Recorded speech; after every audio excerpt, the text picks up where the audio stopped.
wassalatu wassalamu ala asrofil anbiya wal mursalin nabiyina wa habibina Muhammadin wa alaihi washabihi ajmain wa man tabi'ahum bin sanin ila yaumidin amma ba'du.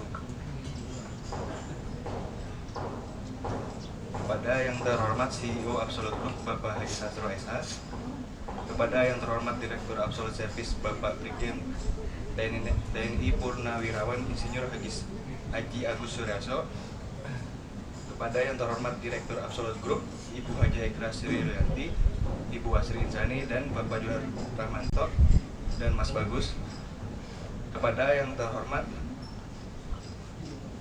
Habib Abdurrahman bin Ahmad Assegaf LCMA. Sebagai umat muslim, marilah kita panjatkan syukur pada Allah Subhanahu wa taala yang memberikan limpahan rahmat dan hidayahnya sehingga pada sore hari ini kita diizinkan untuk berkumpul dalam acara pengajian tanpa adanya halangan. Semoga dapat menambah ilmu dan wawasan kita sebagai bekal kehidupan di dunia dan juga di akhirat nanti. Salawat dan salam semoga tercurahkan kepada Nabi Muhammad Sallallahu Alaihi Wasallam beserta keluarga, sahabatnya, dan kepada kita sebagai umatnya. Hadirin yang saya hormati, marilah kita buka pengajian ini dengan membaca Al-Fatihah.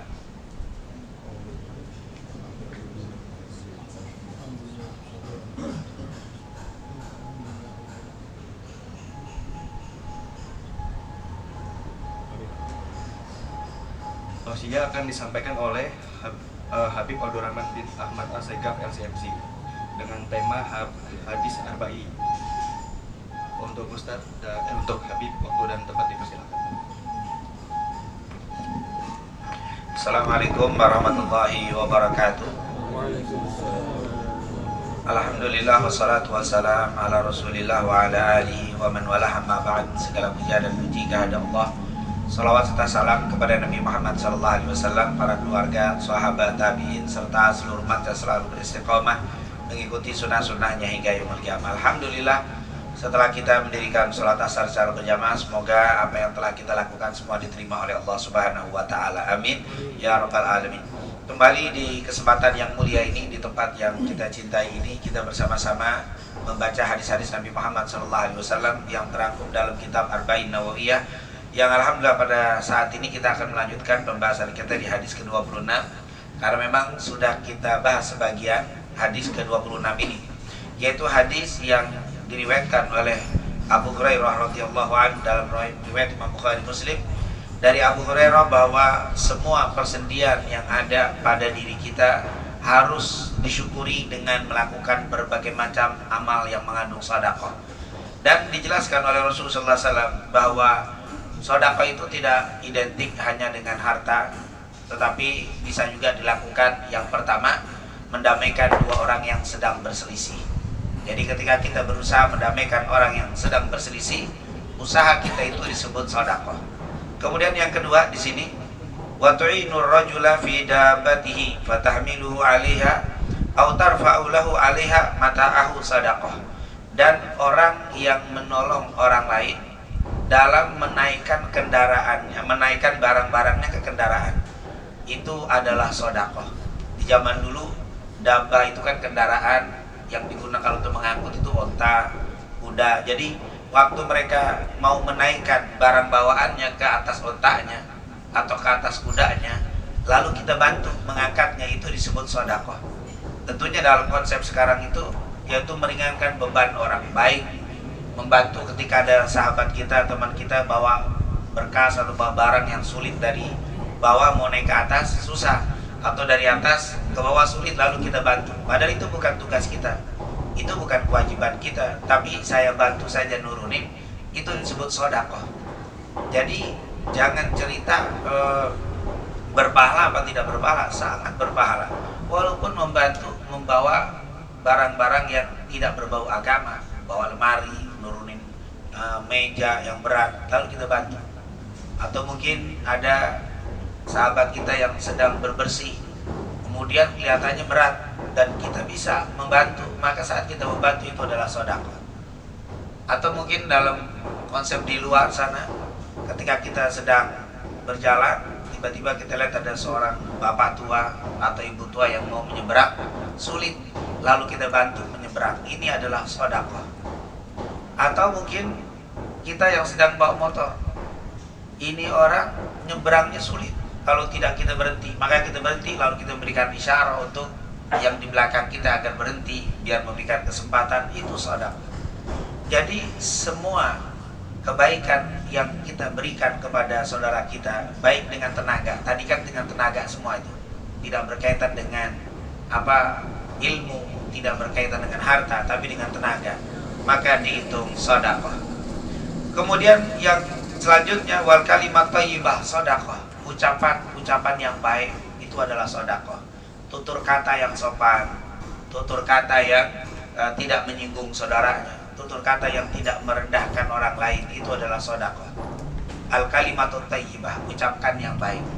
Jadi ternyata untuk menjadi dermawan itu tidak harus identik dengan orang yang punya harta, tapi orang yang sering bertutur kata dengan baik itu juga dermawan nanti di yaumil kiamat. Karena setiap kalimat, setiap pembicaraan, setiap ungkapan yang kita sampaikan kepada seorang saudara kita dengan cara yang baik itu disebut sedekah. Wa bikulli khatwatin tamshiha ila salati sedekah. Dan setiap langkah yang kita gunakan untuk menuju ke tempat sholat itu adalah sedekah. Jadi kita dari ruangan kita menuju ke mushola ini untuk kita mendirikan sholat, setiap langkah itu dihitung sedekah. Ketika kita di rumah, lalu terutama bapak-bapak laki-laki datang waktu sholat 5 waktu, dia datang ke masjid, dia datang ke mushola, setiap langkahnya itu adalah sedekah. Begitu juga orang yang melangkahkan ke tempat-tempat ibadah. Kebetulan ada majelis taklim di rumah, bukan di masjid, lalu saya datang ke tempat majelis itu dihitung sedekah. Jadi setiap langkah yang kita gunakan dihitung sedekah. Semakin banyak langkah yang kita gunakan untuk mendatangi tempat-tempat ibadah itu dihitung sedekah. Maka semakin jauh tempat ibadah itu, maka itu adalah semakin besar pahalanya. Makanya di dalam Al-Quran, wa naktubu ma qaddamu wa atharuhum wa kullu syai'in ahsaynahu fi imamin mubin.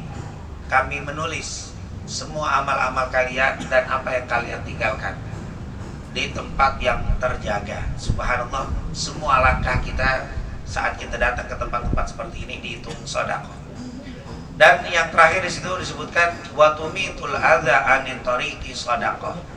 Menghilangkan gangguan dari jalan yang mengganggu orang berlalu itu adalah sedekah. Jadi wa tumitul adza anit tariq sedekah. Menghilangkan gangguan orang yang sedang melewati jalan. Kalau kita lewat di satu jalan, kemudian ada sesuatu yang mengganggu orang lewat, kita pikirkan, maka saat kita memikirkan itu adalah sedekah. Mungkin begitu juga nih di hadis Rasulullah SAW, iyyakum wal julus ala turuqat. Nabi bilang, hati-hati kalian jangan suka nongkrong di pinggir jalan. Salah satu larangan nongkrong itu, yang pertama, kalian akan sering banyak melihat aurat karena di pinggir jalan.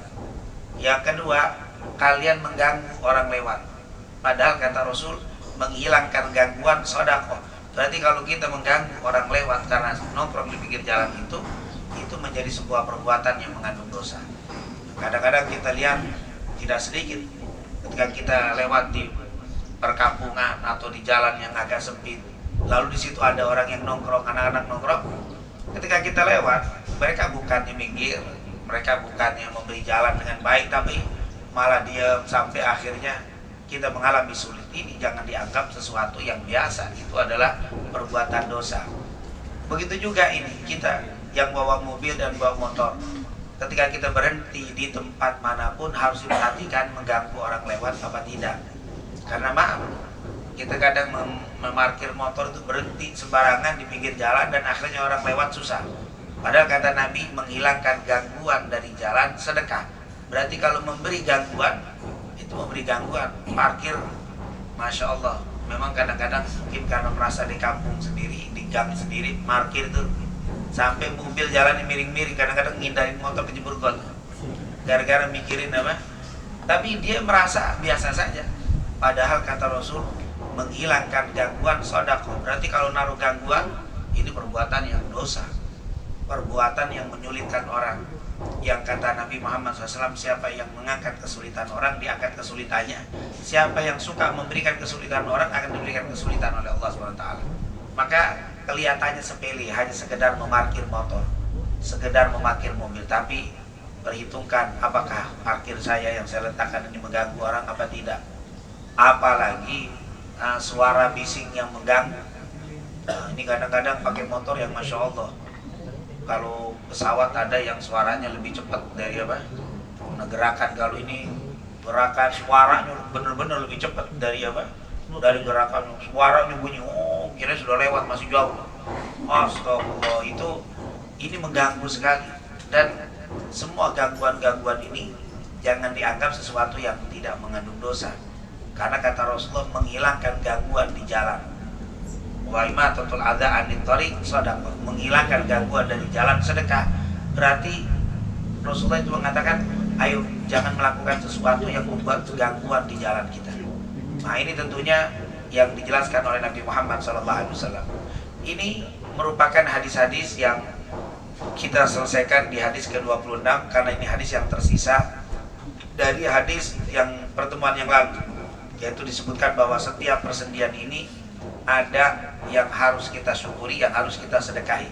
Di antara sedekah itu adalah mendamaikan dua orang yang berselisih, meringankan beban, membantu, mengangkat barang seseorang yang sedang mengalami kesulitan, kemudian juga berjalan menuju ke tempat-tempat ibadah, dan menghilangkan gangguan di jalan. Itu adalah semuanya sedekah. Berarti dari hadis yang luar biasa ini bisa kita pahami bahwa sedekah itu tidak harus dengan harta.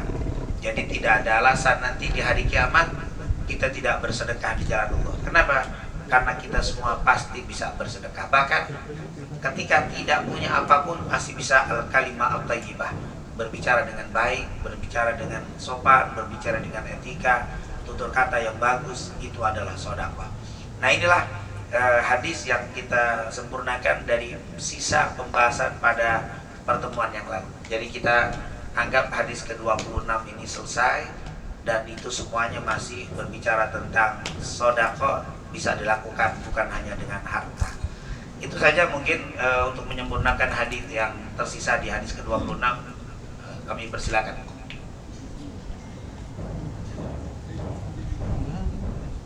Mungkin kalau ada yang bertanya silakan. Baik teman-teman, jika ada yang ingin bertanya dipersilakan.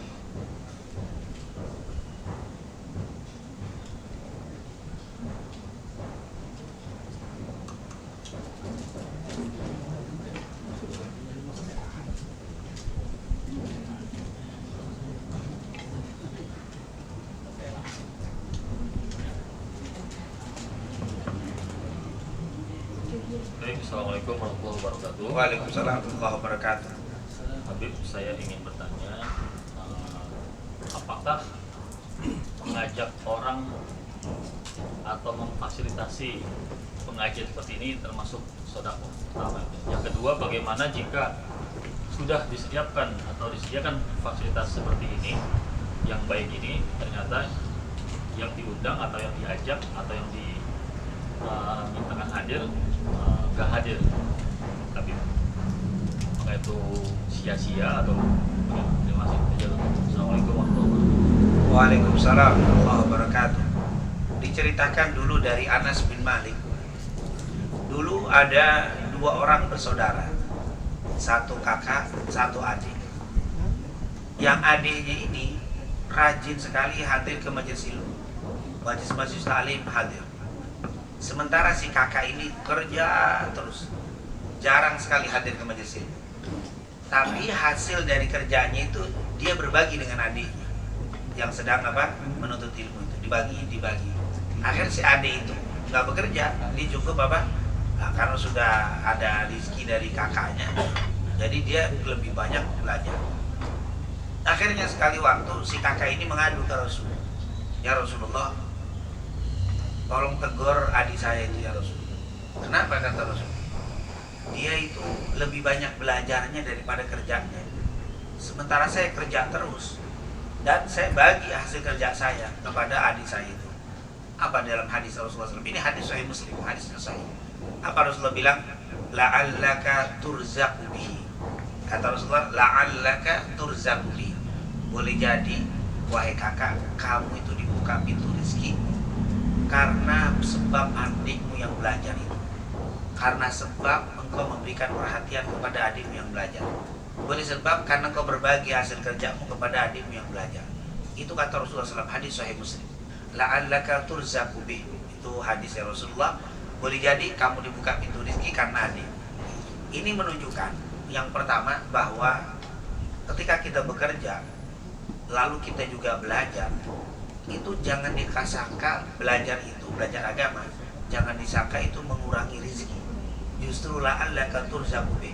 Boleh jadi rezekimu itu dibuka karena majelis ilmu itu. Jadi ini luar biasa.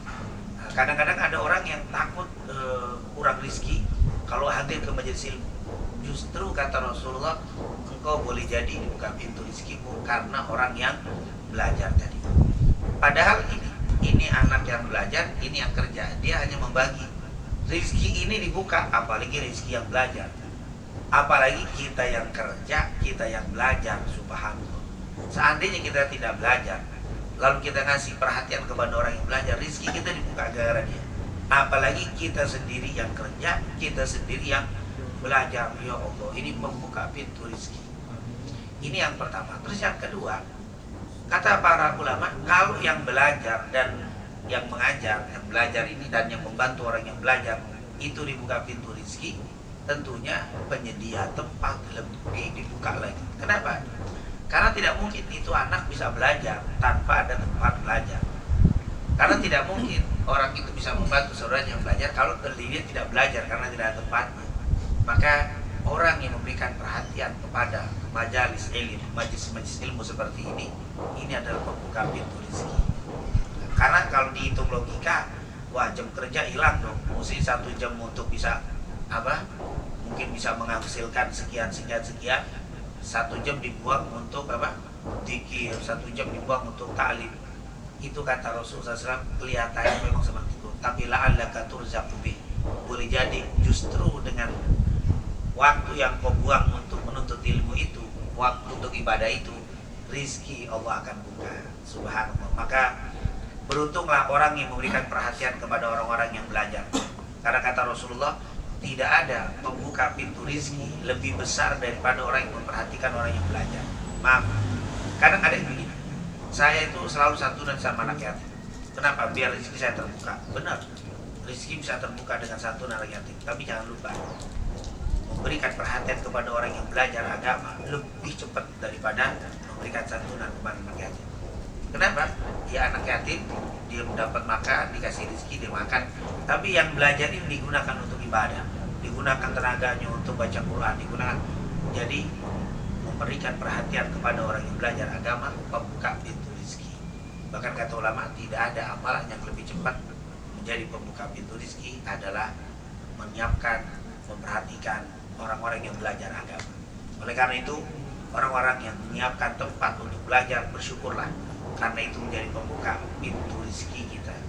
Kemudian sudah kita ajak atau sudah kita siapkan, nggak belajar, apakah sia-sia? Tidak ada kata sia-sia. Seperti seekor kodok yang dulu pernah membakar, yang pernah berusaha memadamkan api yang membakar Nabi Ibrahim. Karena Nabi Ibrahim dulu kan melawan lah dengan Raja Namrud. Akhirnya Raja Namrud itu membuat api yang sangat besar, lalu Nabi Ibrahim dibakar. Pembakaran Nabi Ibrahim dengan kayu bakar yang sangat besar. Tiba-tiba ada seekor kodok yang dia itu mengambil air, melompat dari lembah, dari wadi, dari wase, dia ambil air sebanyak mulut yang dia bisa. Kemudian dia lompat lagi lalu disembur.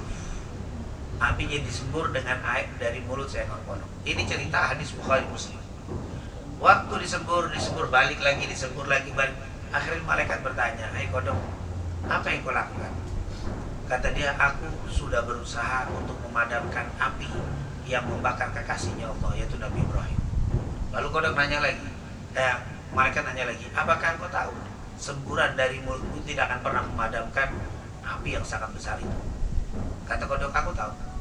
semburanku ini walaupun berjuta-juta kali tidak akan bisa memadamkan api Raja Namrud. Tetapi Allah mengetahui apa yang sudah menjadi niat. Aku sudah berusaha, aku sudah berjuang, aku sudah mewujudkan, menunjukkan bahwa aku cinta kepada Nabi Ibrahim dengan berusaha menyembuh. Walaupun hasilnya tidak mungkin berhasil, tetapi Allah akan melihat usaha dan niat. Inilah yang kita jelaskan di dalam hadis Bukhari Muslim. Sampai sekarang kodok itu nggak boleh dibunuh. Rasul bilang jangan pernah kau membunuh kodok. Bahkan ketika ada seorang ahli pengobatan datang ke Rasul, ya Rasulullah, aku lihat di Dofda, itu namanya bahasa Arab Dofda, di dalam kodok ini ada sesuatu yang bisa digunakan untuk obat. Kata Nabi, jangan kau bunuh kodok. Sungguh dia ini telah berjasa dulu kepada Nabi Ibrahim, menunjukkan cintanya kepada Nabi Ibrahim.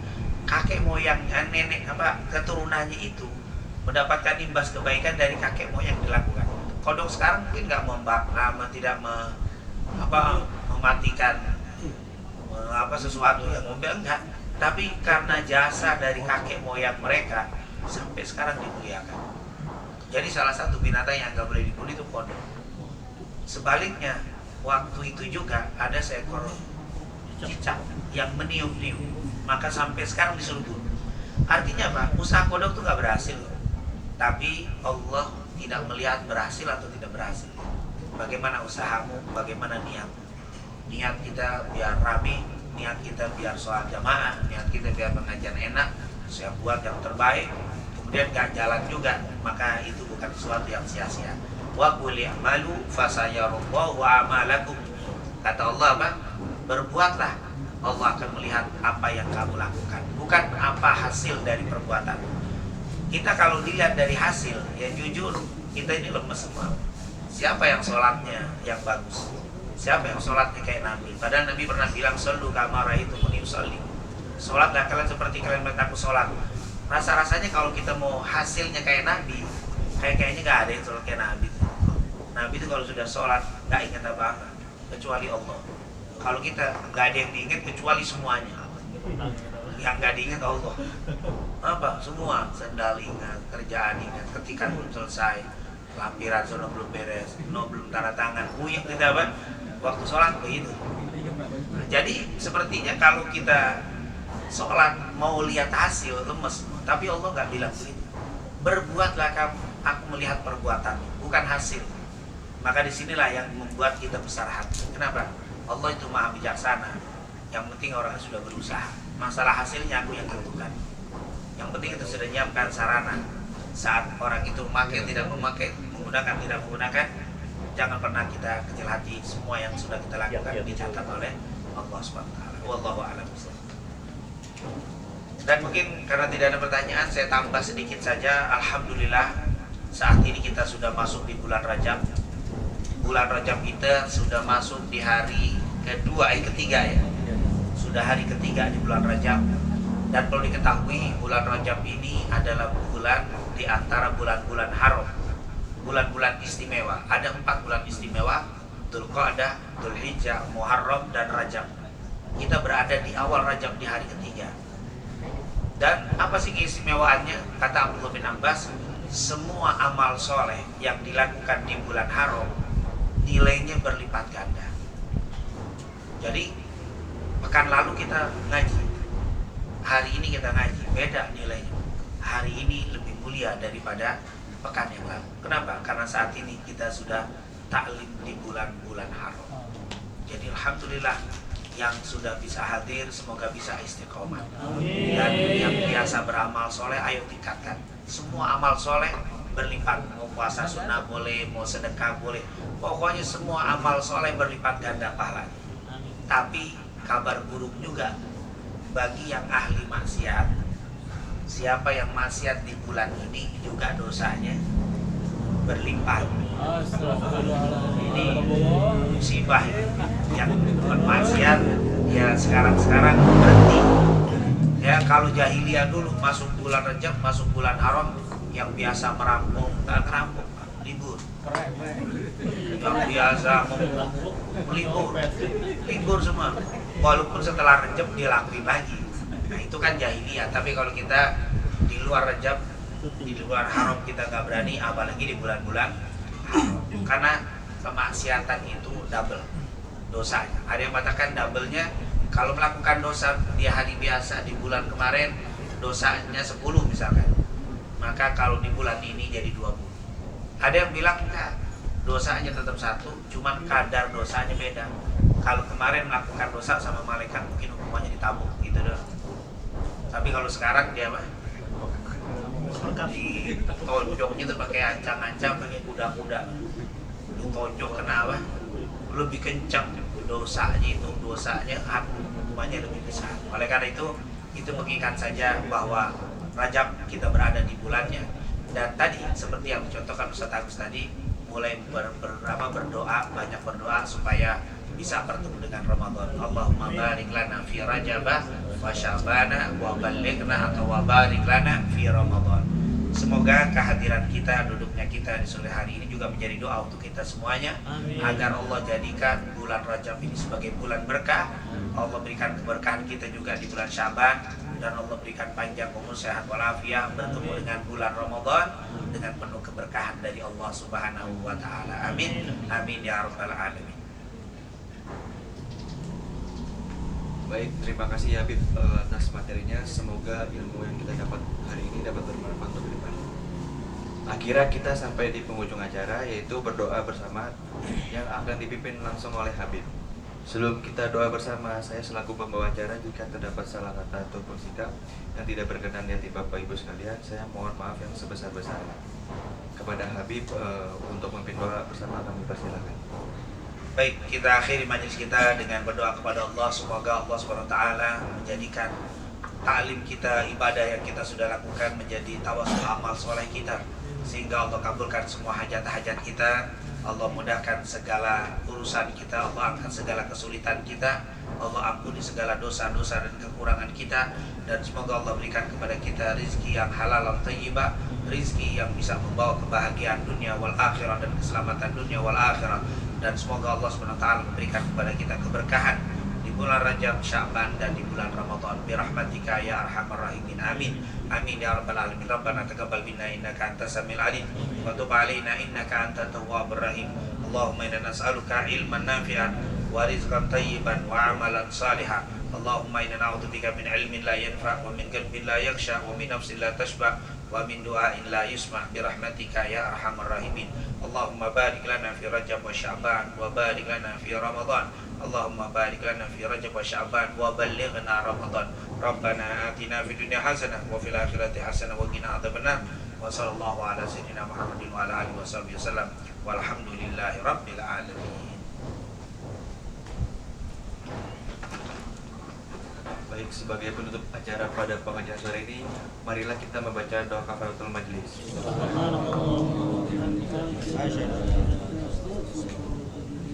Wassalamualaikum warahmatullahi wabarakatuh. Waalaikumsalam.